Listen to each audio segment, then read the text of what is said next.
Natata, pasok kayo. Kaawang kailan. Kaawang kailan.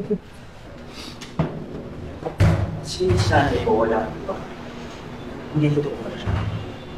May balikan na ba kay Mama, Ima?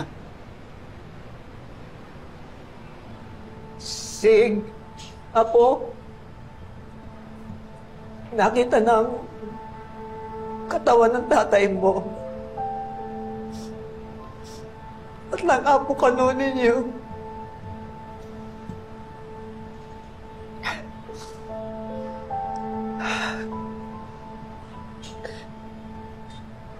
Si Mama po. Si Maying na lang ang di pa natatagpuan sa mga taga-Reyes.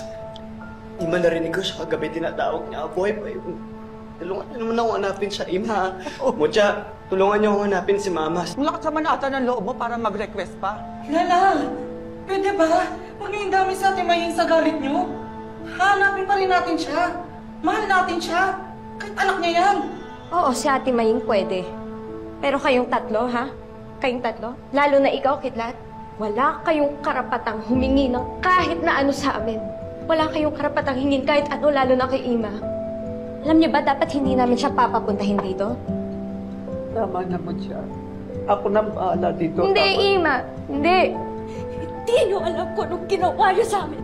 Lahat ng pangarap namin, lahat ng pangarap pinaghirapan namin nawala. Nawala. Tama na. Nakapatay kayo ng tao! Kayo ang may kasalanan kung bakit namatay si Apo Kano. Tama naman siya. Ako nang bahala dito. Kidlat, huwag ka mag-alala. Oras na may mabalitaan ko sa mama mo, ako lang magsasabi sa'yo. Babalitaan kita kaagad.